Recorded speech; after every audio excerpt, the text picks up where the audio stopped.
informasi dan inspirasi. Pro 1.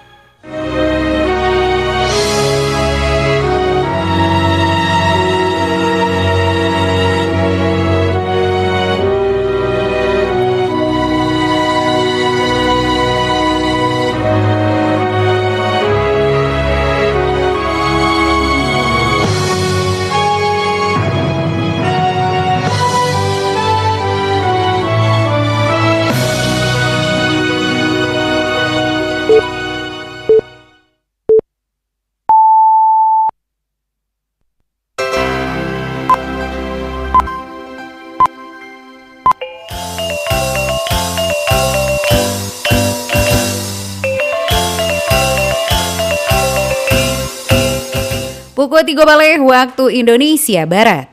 Radio Republik Indonesia Bukit Tinggi Jo Berita Daerah Babahaso Minang. Selamat siang Pandanga. Untuk mengawali perjumpaan siang hariko, kami sampaikan sari berita utama. Pelibatan TNI dalam program makan bergizi gratis MBG melalui SPPG Kotama merupakan bentuk tanggung jawab moral. Percepatan pembangunan eksplorasi panas bumi sebagai pembangkit listrik tenaga panas bumi PLTPB. Buletin Berita Minangko dibacakan Mutia Utami. Pelibatan TNI dalam program makan bergizi gratis MBG melalui SPPG Kotama merupakan bentuk tanggung jawab moral serta pengabdiannya to TNI kepada rakyat.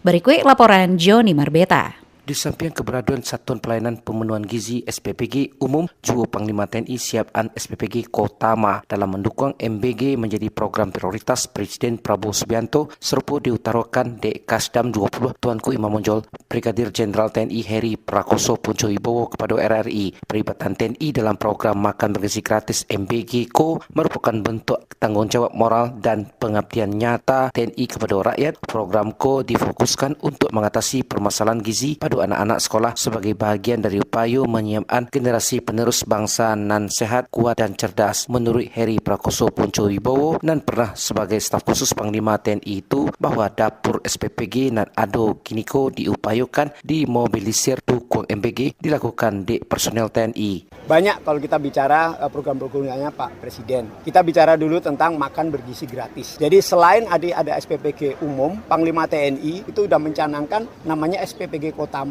Jadi dapur-dapur satuan kita diupayakan kalau memungkinkan nanti dimobilisir untuk mendukung programnya MBG. Karena ternyata setelah MBG ini berjalan terjadi banyak dinamika ya, salah satunya ada keracunan dan lain sebagainya. Jadi TNI dalam hal ini TNI Angkatan Darat, kita bicara Kodam ya, itu sekarang sudah mempersiapkan ada beberapa titik SPPG yang sekarang sedang running. Kalau tidak salah di Sumatera Barat ada 11 titik, kemudian di Jambi ada 4 titik. Itu sekarang lagi proses pembangunan. TNI selalu hadir membantu mengatasi kesulitan rakyat melalui SPPG. Memastikan pemenuhan gizi bagi anak-anak sekolah adalah langkah konkret untuk masa depan bangsa hingga kiniko. TNI alah mengoperasionalkan 103 balai unit mobil pengolah ulang MPU dan akan menambah 339 unit lain sehingga total akan tersedia 452 SPPG di seluruh satuan TNI. Program Ko alah menyangkau 378.745 siswa sebagai penerima manfaat di berbagai wilayah di Indonesia, termasuk di wilayah Kodam 20 Tuanku Imam Monjol TIB. Joni Marbeta mengabar untuk berita Minang pada siang hari ko.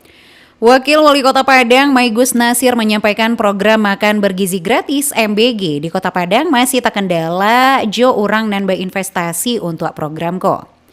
Dikatakan mitra harus memiliki dana kurang lebih 1,5 miliar sampai 2 miliar rupiah untuk persiapan dapur jo segala kelengkapannya.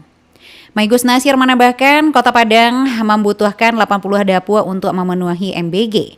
Saat ko alah ado 43 dapur dan nan baru melaksanakan ado 22 dapur, sedangkan 9 balai dapur nanti siso diharapkan dapat tapanuhi sadonyo di 2026.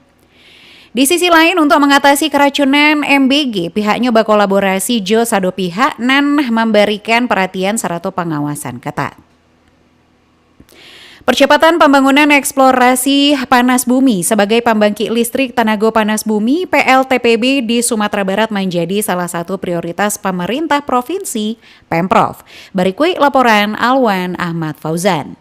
Gubernur Sumatera Barat Mahyildi Ansarullah menyatakan komitmennya terhadap keberlangsungan investasi energi Sumatera Barat. Salah satunya melalui geotermal Bonjol Kabupaten Pasaman. Hal itu diungkapkan Gubernur Mahyildi saat kunjungan ke geotermal Bonjol Kabupaten Pasaman, di mana pihaknya tarwih memonitor perkembangan pelaksanaan yang dilakukan dalam pengelolaan panas bumi di daerah Pasaman. Mahyildi mengungkapkan bahwa untuk di Sumatera Barat ada 20 titik eksplorasi panas bumi. Geotermal di Bonjol ini merupakan yang terbaik di Sumatera Barat. Karena itu Nyo meminta kepada pihak perusahaan agar senantiasa menjaga aspek lingkungan sehingga proyeknya dapat berjalan sebagaimana mestinya. Pak Presiden juga dalam banyak kesempatan menegaskan kepada kita bahwa Indonesia ke depan harus menjadi negara yang tahan energi. Kan juga kita bisa nanti mensuplai ke negara-negara lain. Sementara manajer PT Medco Sigit Widiatmiko Manjalehan, kini pihaknya alah melakukan 50% dari seluruh pekerjaan eksplorasi produksi. Di media itu kan suka dibuat airnya dari pengeboran atau itu dibuang ke luar. Kalau kita enggak, justru kita putar balik terus. Bahkan nanti sebelum ngebor pertama sepanjang kurang lebih 100 meter itu kita punya lumpur sendiri di Mateng. Diketahui pembangkit listrik tenaga panas bumi atau PLTP Bonjol di Kabupaten Pasaman sedang dalam tahap eksplorasi pengeboran. Proyek itu ditangani oleh PT Medco Geothermal Sumatera MGSU dengan pengeboran perdana dimulai pada Juni 2025 setelah sempat tertunda akibat pandemi. Sedangkan potensi energi dari panas bumi Bonjol diperkirakan memiliki suhu 150 derajat Celcius dan termasuk dalam kategori menengah rendah atau medium low dengan potensi menghasilkan listrik hingga 35 MW. Pengeboran akan dilakukan di 2 titik. Bonjol 1 di Kampung Tampang, Sarato Bonjol 3 di Sungai Limau dengan kedalaman awal mencapai 1000 meter dengan nilai investasi proyek itu mencapai sampai triliun rupiah. Dari Kabupaten Pasaman, Alwan Ahmad Fauzan melaporkan. Dinas Komunikasi dan Informatika Diskominfo Kota Solo menunjukkan komitmen kuat dalam mendukung sensus ekonomi 2026, penguatan tata kelola data serta statistik sektoral. Kepala Diskominfo Kota Solo Nurzal Gustim menegaskan Diskominfo siap menjadi mitra utama Badan Pusat Statistik BPS dalam mewujudkan tata kelola data nantapadu, transparan, serta badaya guna. Diskominfo berkomitmen mapakuai ekosistem data daerah agar setiap kebijakan pembangunan di Kota Solo benar-benar berbasis data non valid jo tapacayo. Jodohnya sinergi serta komitmen bersama, pemerintah Kota Solo optimis sensus ekonomi 2026 dapat berjalan sukses serta memberikan manfaat besar bagi kemajuan ekonomi daerah serta peningkatan indeks pembangunan statistik Kota Solo. Pemerintah Kota Padang Panjang salurkan bantuan permakanan Jo Sandang untuk penerima pelayanan kesejahteraan sosial PPKS kategori lanjut usia, lansia, serta penyandang disabilitas. Berikut laporan Nofri. Pemerintah Kota Padang Panjang salurkan bantuan permakanan dan sandang bagi penerima pelayanan kesejahteraan sosial atau PPKS, kategori lanjut usia dan penyandang disabilitas di Kelurahan Pasar Usang dan Kelurahan Kampung Manggis, Kecamatan Padang Panjang Barat. Bantuan tersebut diserahkan secara simbolis oleh Wakil Wali Kota Padang Panjang Alex Saputra Jumat Kapatang. Kepala Bidang Rehabilitasi Penanganan Pelayanan Sosial Dinas Sosial Kota Padang Panjang, Safriman Taid Kapatang menyampaikan, adapun jenis bantuan yang disalurkan meliputi permakanan berupa paket sembako dan sandang berupa perlengkapan kebersihan pribadi. Jo total nilai bantuan mencapai Rp128.050.000. Dikatakan, penyaluran bantuan tersebut diterima secara simbolis oleh Zainar, lansia terlantar di Kelurahan Pasar Usang, dan memperoleh bantuan respon kasus, bantuan orang tua asuh dari Basnas, serta bantuan rehabilitasi sosial anak atas nama Nin Salmi dan kini berada di Panti Pelita Jaya Insani, Kota Padang. Sementara itu, Marion, penyandang disabilitas dari Kelurahan Kampung Manggis, menerima bantuan asistensi rehabilitasi sosial atau atensi dari Sentra Mulia Jaya. Safriman Taid menjelaskan seluruh kelurahan di Padang Panjang mendapatkan alokasi bantuan sosial serupa, disesuaikan jumlah lansia serta penyandang disabilitas dan terdata di masing-masing masing-masing wilayah. Lebih lanjut, Safriman mengatakan, iko adalah tahap kedua, jumlah penerima sebanyak 197 keluarga penerima manfaat atau KPM, terdiri dari 70 KPM lansia terlantar, 123 KPM penyandang disabilitas. Untuk tahun ini kita sudah menyalurkan bantuan PPKS yang dari Kota Padang Panjang. Alhamdulillah, baik lansia maupun disabilitas. Di bantuan itu kebutuhan dasar yang kita layani pertamanya. Banyak bantuan lain seharusnya yang dinikmati oleh KPM tersebut seperti jaminan kesehatannya, kemudian juga jaminan untuk pendidikan anak-anaknya. Safriman tai berharap program bantuan sosial ko dapat taruh dilanjutan, serta semakin tapat sasaran, sehingga benar-benar membantu masyarakat yang membutuhkan dan memperkuat semangat kepedulian sosial di tengah masyarakat. Nofri melaporkan.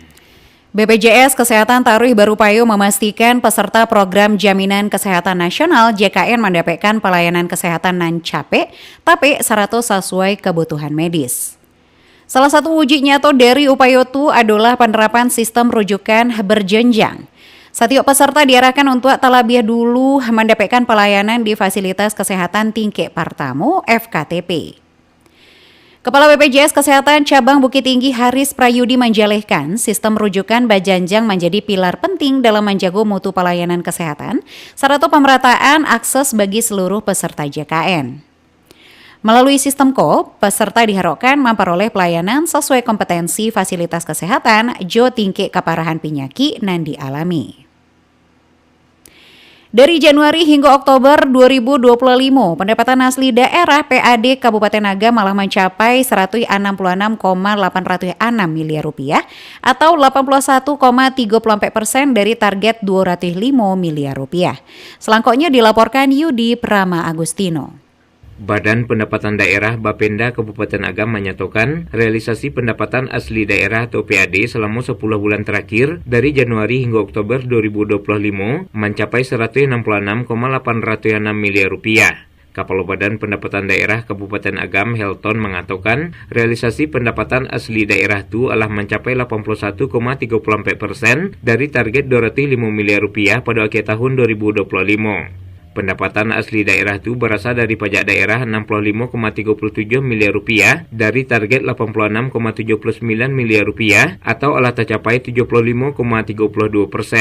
Berikut retribusi daerah mencapai 81,82 miliar rupiah dari target 96,22 miliar rupiah atau 85,03%. Selain itu, ulas Helton, hasil pengelolaan kekayaan daerah nan dipisahkan adalah mencapai 100% pada angka 13,80 miliar rupiah dan lain-lain pendapatan asli daerah nan sah mencapai 70,44% pada angka 5,8 miliar rupiah dari target 8,25 miliar rupiah. Pemerintah Kabupaten Agam berusaha agar realisasi pendapatan asli daerah tercapai nantinya di akhir tahun dan hal itu ditindaklanjuti jo menurunkan seluruh personil Badan Pendapatan Daerah untuk mendampingi petugas kolektor di nagari khusus pemungutan pajak bumi dan bangunan perdesaan dan perkotaan atau PBBP 2. Helton menjelaskan menindaklanjuti instruksi Bupati Agam nomor 3 tahun 2025 tentang kewajiban bagi seluruh aparatur sipil negara atau ASN, tenaga ahli daya dan perangkat nagari di Kabupaten Agam diminta untuk melunasi PBBP 2. Setelah itu melakukan evaluasi realisasi pendapatan asli daerah bersama Bupati, Wakil Bupati, Sekretaris Daerah, Kepala Organisasi Perangkat Daerah atau OPD, dan pihak terkait lainnya.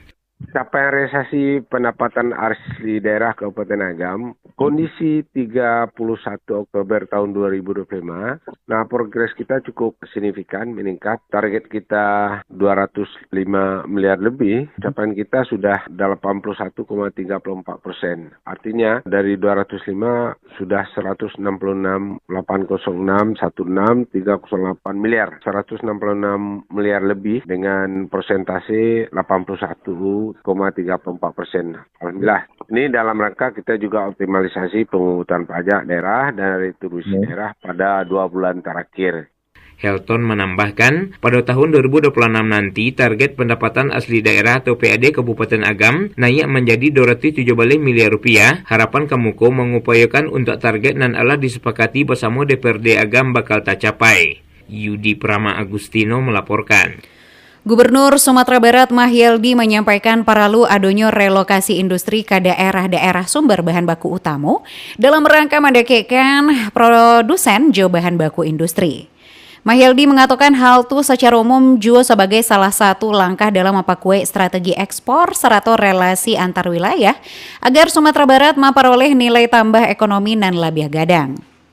Menurutnya sebagian industri sebaiknya diarahkan ke daerah nan memiliki bahan baku.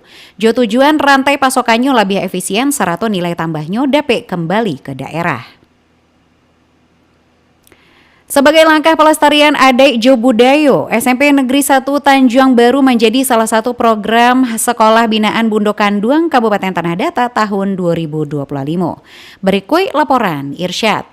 SMP Negeri 1 Tanjung Baru ditetapkan sebagai salah satu sekolah binaan Bundokanduang Kabupaten Tanah Datar dalam upaya menanamkan nilai adat ju budaya Minangkabau kepada generasi muda. Kepala SMP Negeri 1 Tanjung Baru, Doni Chandra, menyampaikan bahwa kegiatan pembinaan akan dilaksanakan secara rutin 1 kali setiap minggu ju beberapa kali pertemuan selama program berlangsung. Dijalihkan programku diharapkan mampu membantu karakter siswa agar memiliki jati diri dan sesuai ju nilai-nilai kearifan lokal Minangkabau ju Kabupaten Tanah Datar. Kegiatan dilaksanakan itu beberapa kali pertemuan, lebih kurang 5 kali pertemuan, itu dilaksanakan sekali seminggu. Harapannya pada siswa nanti setelah selesainya pembinaan ini dan dari Bundokanduang ini akan merubah karakter dan perilaku anak tersebut sehingga ciri khas yang kita harapkan untuk Minangkabau ini atau daerah ini terwujud nantinya.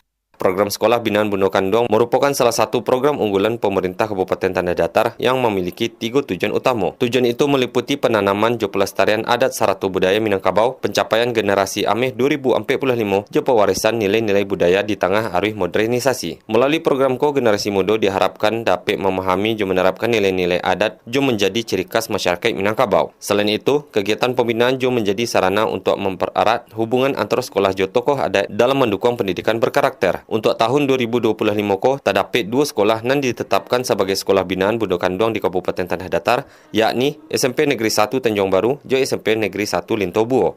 Irsyad melaporkan. Sekian berita daerah Babahasa Minang untuk siang hari Senin 10 November 2025. Berita daerah selanjutnya dapat didengarkan besok pagi pukul 6 waktu Indonesia Barat. Ambo Mutia Utami, salamai siang.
Pro 1.